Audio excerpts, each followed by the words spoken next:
Hello aspirants, welcome all to GS made easy. I am doctor Mohammad Zia और आज एक ऐसे टॉपिक को हम डिस्कस करने वाले हैं, रादर जुडिशरी के एक ऐसे ऑब्जेक्ट को हम डिस्कस करने वाले हैं जो अपने आप में ट्रांसफॉर्मेटिव भी होता है और साथ ही साथ वो कंट्रोवर्शियल कंसेप्ट भी हो जाता है। आज हम बात करेंगे पीआईएल की, पब्लिक इंटरेस्ट लिटिगेशन की।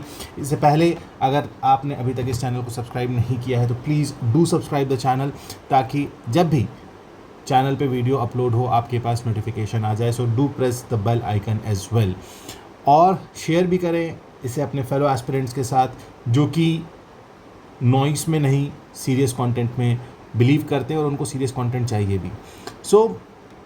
एक टाइम था जब पीआईएल को जुडिशरी का सबसे पावरफुल सोशल जस्टिस वेपन माना जाता था, लेकिन अभी जैसे सबरीमाला केस का रेफरेंस चल रहा है, यहाँ पर सुप्रीम कोर्ट ने कुछ ऑब्जर्वेशन दिए हैं, कुछ उन्होंने बातें कही हैं इस पीआईएल को लेके। जस्टिस नागरत्ना ने कुछ ऑब्जर्वेशंस दिए हैं। इवन चीफ जस्टिस ने तो कुछ जो सबरीमाला की जो इनिशियल पीआईएल लगी थी उसके ऊपर भी कुछ रिमार्क्स दिए हैं। तो अब सवाल ये उठ रहा है कि क्या एक टाइम तो था, जाहिर सी बात है, जब हम पीआईएल को एक बहुत इंपॉर्टेंट वेपन, एक बहुत इंपॉर्टेंट मीडियम मान रहे थे सोशल जस्टिस को अचीव करने का, लेकिन क्या आज के टाइम पे अगर हम देखें तो पीआईएल ने, पब्लिक इंटरेस्ट लिटिगेशन ने, क्या अपना जो ओरिजिनल पर्पस है उसको डेविएट कर दिया है? क्या उसने अपने ओरिजिनल पर्पस को डेविएट कर दिया है?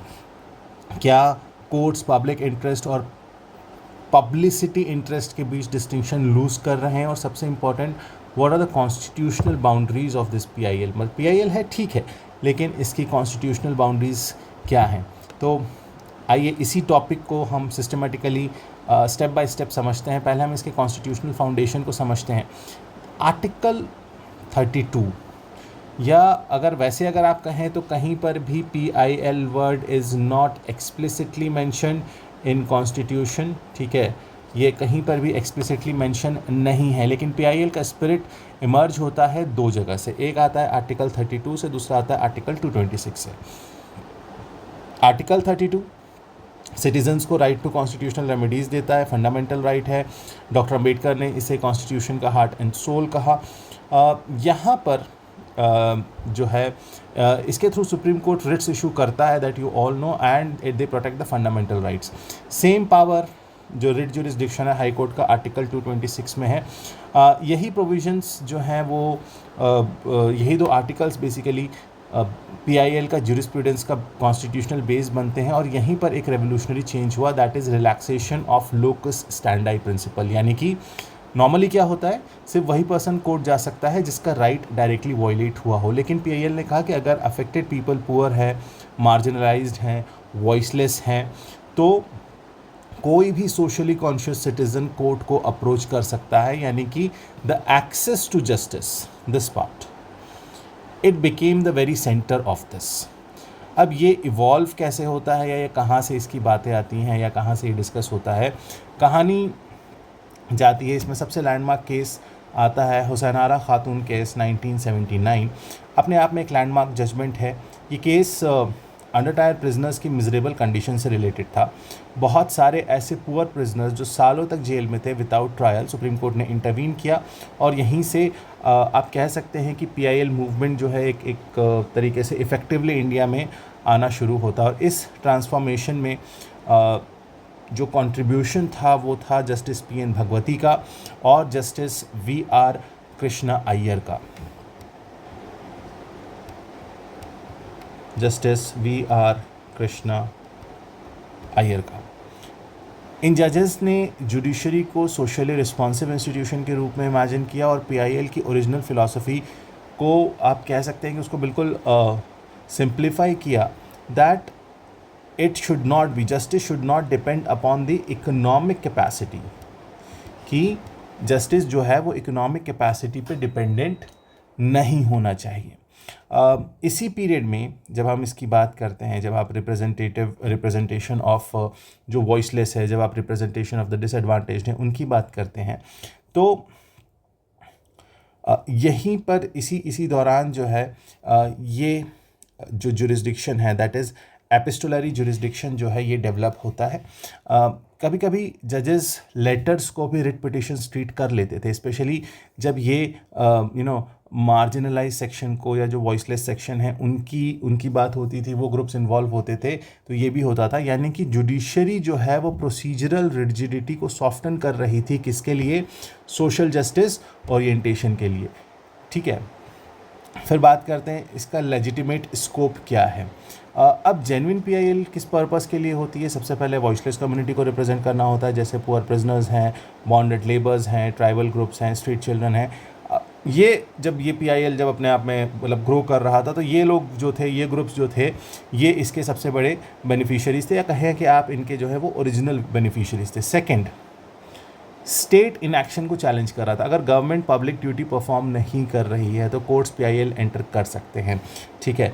तीसरा, एनवायरमेंटल प्रोटेक्शन, जैसे गंगा पोल्यूशन है, फॉरेस्ट कंजर्वेशन है, एयर पोल्यूशन है, कहीं पर भी इस तरीके का वायलेट हो रहा है तो दिस इज़ एनवायरमेंटल पीआईएल्स ने नो डाउट हमारे यहाँ एनवायरमेंटल जूरिस्प्रूडेंस को बहुत ट्रांसफॉर्म किया है। चौथा, ह्यूमन राइट्स वायलेशन की आप बात करते हैं कि ह्यूमन राइट वायलेशंस हैं, करप्शन इन पब्लिक ऑफिसेस है, तो यहाँ पर भी पीआईएल का पर्पस जो है वो लेजिटिमेट होता है, यानी कि जो कॉन्स्टिट्यूशनल गवर्नेंस है या जो गुड गवर्नेंस है उसको स्ट्रेंथन करने में।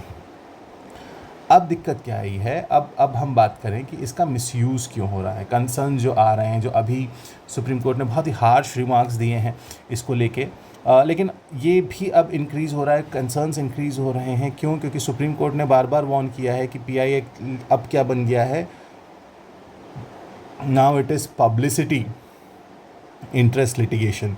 यानी कि अब जो पिटिशंस फाइल हो रहे हैं वो किस लिए हो रहे हैं? वो मीडिया अटेंशन के लिए हो रहे हैं। वो अब किस लिए फ़ाइल हो रहे हैं? अब वो फाइल हो रहे हैं पॉलिटिकल राइवलरी के लिए, फ़ाइल हो रहे हैं पर्सनल एजेंडा को फुलफ़िल करने के लिए, या अगर वैसे बात करें तो सोशल मीडिया में जो विजिबिलिटी है उसको बढ़ाने के लिए। मीन्स इनका जो पर्पज़ है वो अब डिफीट हो रहा है। रिज़ल्ट क्या है कि सबसे पहले तो जुडिशल या कहें कि जो precious time of the court है वो वेस्ट हो रहा है, जेन्युइन केसेस में डिले हो रहा है, कोर्ट का बर्डन बढ़ रहा है। इसलिए सुप्रीम कोर्ट ने पिछले कुछ सालों में बहुत ही स्टर्न ऑब्जर्वेशन दिए हैं अगेंस्ट पीआईएल। कोर्ट ने एम्फेसाइज किया है that PIL can not become a tool for private vendetta. Means बदले की भावना से पीआईएल एंटरटेन नहीं किया जाएगा। अब जुडिशरी को भी तो एक्शन लेना था ना कि इसका मिसयूज़ कैसे रोका जाए। तो जुडिशरी ने मिसयूज़ को एड्रेस करने के लिए क्या किया? एक तो स्ट्रिक्टर स्क्रूटनी का ले लिया कि एडमिशन स्टेज पे ही उनको हम बहुत स्ट्रिक्ट चेक करेंगे। अब कोर्ट्स एडमिशन स्टेज पर ही एग्जामिन कर लेते हैं कि पटिशनर का इंटेंट जेन्युइन है क्या नहीं। पब्लिक इंटरेस्ट यानी कि पब्लिक इंटरेस्ट लिटिगेशन में पब्लिक इंटरेस्ट कितना एक्चुअली इन्वॉल्व है। और दूसरा, कोर्ट जो है वो जो फ्रिवलस पीआईएल्स हैं उसके ऊपर क्या कर रहे हैं? वो फ़ाइन इम्पोज कर रहे हैं। अगर कोर्ट को लगता है कि पिटिशन पब्लिसिटी ओरिएंटेड है तो उनके ऊपर बहुत ज़्यादा जो है वो मॉनेटरी पेनल्टीज़ जो हैं वो इम्पोज की जाती हैं।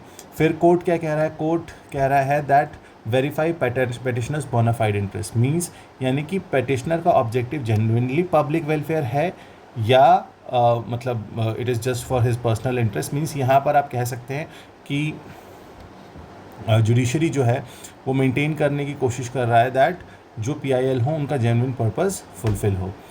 अब ऐसे में एक बैलेंस भी क्रिएट करना है, यानी कि यहाँ पे सबसे इम्पॉर्टेंट या सबसे क्रिटिकल जो है कॉन्स्टिट्यूशनल डिलेमा इमर्ज होता है। एक साइड है क्या जुडिशल एक्टिविज़म, दूसरी साइड पे क्या है जुडिशल ओवररीच। ये आपको बार बार एग्ज़ाम में इस तरीके के क्वेश्चंस आते हैं। जुडिशल एक्टिविज़म और जुडिशल ओवररीच। अच्छा, क्वेश्चन ये है कि कोर्ट कितना इंटरवीन कर सकते हैं। दूसरा क्वेश्चन जो आपको आ सकता है, दूसरा जो डिलेमा है वो है access to justice and abuse of process.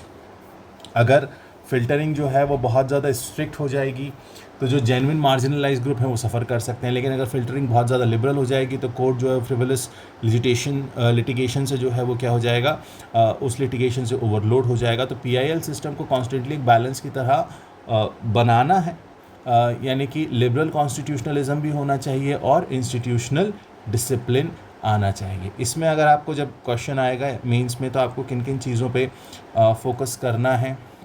Major cases की बात करें तो एक तभी हमने ओरिजिन जहाँ पे हमने मेजर डिस्कस किया वो था हुसैन आरा खातून केस 1979। उसके अलावा एसपी गुप्ता केस जहाँ पर लोकस स्टैंडाई के जो प्रिंसिपल है उसको रिलैक्स किया गया, यानी कि ये जजमेंट पीआईएल जूरिस्प्रूडेंस के फाउंडेशन पिलर की तरह आप मान सकते हैं। कॉमन कॉजेज़ की अगर आप बात करेंगे तो पब्लिक अकाउंटेबिलिटी और गवर्नेंस के इशू से रिलेटेड ये हमेशा से एग्जांपल रहे, इम्पॉर्टेंट रहा है। ओवर द टाइम कोर्ट ने PIL एडमिशन के लिए गाइडलाइंस भी इवॉल्व करी हैं, दैट इज़ ऑल्सो इम्पॉर्टेंट। और मल्टीपल केसेस में हमने अभी देखा कि वो क्या कर रहे हैं, वो कॉस्ट भी इम्पोज कर देते हैं अगर इंटेंट नहीं समझ में आता है। एग्ज़ाम पर्सपेक्टिव से रेलेवेंस कहाँ आ रहा है, पेपर 2 में ऑफकोर्स जुडिशरी और PIL अपने आप में एक इम्पॉर्टेंट एस्पेक्ट है। जुडिशल ओवररीच एक्टिविज़म और ओवररीच वाला डिबेट क्वेश्चन ये बड़ा फेमस, और ये आएगा ही आएगा। और misuse of legal provisions ethics में आप देख सकते हैं। जस्टिस डिलीवरी और डेमोक्रेटिक इंस्टीट्यूशंस ऐसे के कंसेप्ट ऐसे के रेलेवेंस में इम्पॉर्टेंट है। और अभी जो मैंने आपको रेफरेंस दिया है, यानी कि जो सबरीमाला के रेफरेंस में जो भी ऑब्जर्वेशन सुप्रीम कोर्ट दे रहा है, जो कॉन्स्टिट्यूशनल बेंच जो रेफरेंस दे रही है, please do refer that, do follow that. हम भी उसको फॉलो करेंगे। आज के वीडियो में बस इतना ही। और अगर आप किसी पर्टिकुलर टॉपिक पे ऐसा ही लेयर्ड एनालिसिस चाहते हैं जिससे आपके आंसर्स एनरिच हो सकें, तो प्लीज़ उसे कमेंट सेक्शन में ज़रूर लिखें। And thank you so much for watching this. See you in the next video. Till then, all of you have a great time. Stay safe, stay healthy. Thank you so much.